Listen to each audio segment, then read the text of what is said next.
aqui, ó, que vamos fazer. Vovó com o Leozinho vai viajar alguns dias.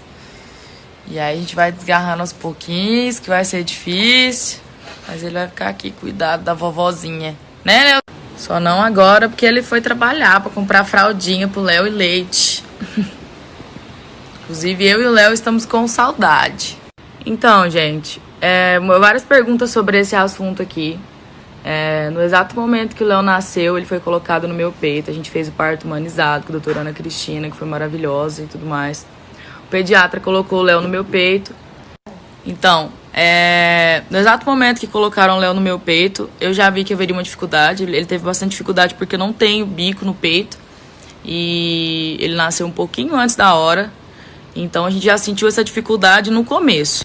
Como não aconteceu essa primeira mamada de um jeito que o pediatra gostaria que fosse, do jeito que a gente gostaria que fosse, a gente contratou imediatamente a fono para ajudar nessa pega do Léo, para ver se era realmente a pega, o que estaria acontecendo, o que é. A fono foi lá visitar e a gente começou esse trabalho com o Léo.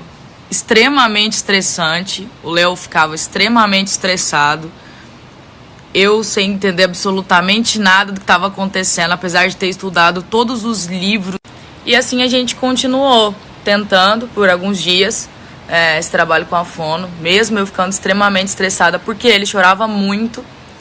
Depois do trabalho com a fono, eu comecei a tentar sozinha e a mesma reação. E toda vez que eu tirava o peito para tentar colocar na boca dele, era a mesma reação que ele tinha. Logo depois disso, alternando, eu tava conseguindo tirar pouquíssimo leite, ordenhar pouquíssimo leite. Depois que eu vi que ele não tava pegando, eu comecei a tirar. E por recomendação do pediatra, a gente começou a alternar o leite materno com a fórmula. Um pouco depois, já pulando um tempo, o Léo foi diagnosticado com icterícia, com grau alto. E aí fomos tratar a questão da icterícia, fazer a fototerapia. Eu, mãe de primeira viagem, sabendo de nada que estava acontecendo na minha vida, o que está acontecendo, fomos procurar as causas dessa icterícia que não foi diagnosticada no parto. Não sei falar com propriedade sobre esse assunto, mas na minha curiosidade eu fui querer saber o que poderia causar a icterícia. Pode ser nada, pode ser incompatibilidade sanguínea, pode ser doenças no fígado e pode ser baixa ingesta também. Excluímos a possibilidade de incompatibilidade sanguínea, excluímos a possibilidade de qualquer doença no fígado.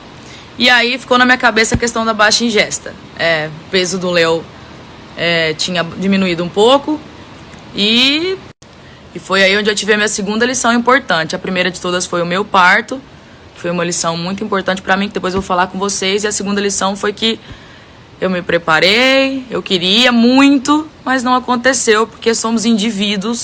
Era uma expectativa minha, mas eu não contava com o que ele queria, eu não contava com a opinião do Léo, eu não contava com o organismo do Léo.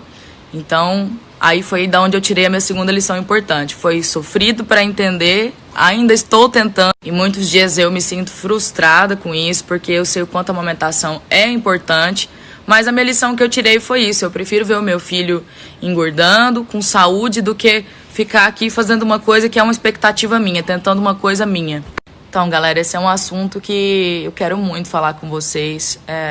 E usar a minha influência para uma parte boa, ou pelo menos tentar, porque eu sei que muita coisa que a gente passa precisa ser experiência mesmo, assim. A gravidez do Léo não foi uma gravidez planejada, mas desde quando eu descobri que eu estava grávida do Léo, eu comecei a me aprofundar nos assuntos sobre maternidade, sobre gravidez, parto, e me apaixonei pela ideia do parto normal, me apaixonei mesmo. E a partir desse momento eu comecei a viver para isso. Eu comecei a estudar livros, filmes, Renascimento do Parto, assistir milésimas vezes tudo que me indicavam, documentários, relatos de parto. Era a minha vida se tornou essa.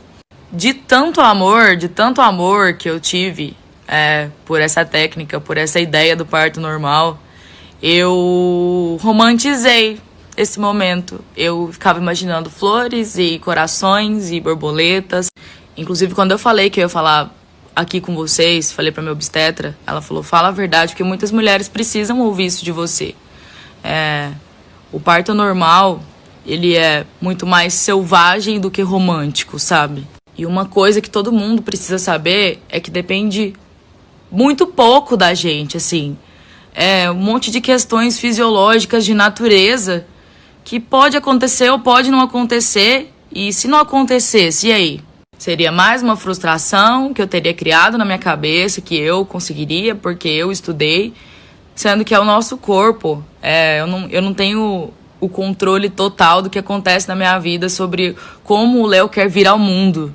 Aconteceu, foi como eu imaginava? Não foi como eu imaginava. Eu achava que doeria tanto renascer. Eu não achava que doeria tanto renascer. Mas aquele momento do parto fica muito pequeno. Aquele momento do parto, para mim, foi apenas uma preparação para o que me aguardava nos próximos dias, porque todo dia é um renascimento diferente. Todo dia você se sente morrendo para você mesmo e renascendo para o seu filho, como mãe, todos os dias. Beleza, Marília, mas eu não tenho vontade de ter parto normal, não quis ter parto normal, quis ter cesárea. Me preparei para ter um parto normal, tive uma cesárea, sou menos mãe por causa disso? Não, meu querido, você só tá participando de todo o processo que é ser mãe com todas as suas... Se eu pudesse, eu pegava todas as mães, as grávidas, as que já são mães, e colocava dentro de uma caixinha. As do parto normal, do parto natural, do parto cesárea, as que amamentam, as que não amamentam, as que trabalham fora, as que não trabalham. Então, estou me abrindo aqui, dizendo que toda a solidariedade do mundo a todas as mães, assim... todos os processos, todas as suas escolhas do seu filho, é o processo que você precisa passar e você é a melhor mãe que seu filho pode ter. Minha médica falou isso pra mim. Quero dar uma pausa nas perguntas aqui e mandar um beijo pra todas as mãezinhas que estão falando comigo aqui no direct e dizer que se eu venho aqui com os olhos inchados nesse momento tão importante, amanhã que eu vou completar 40 dias pra falar com vocês,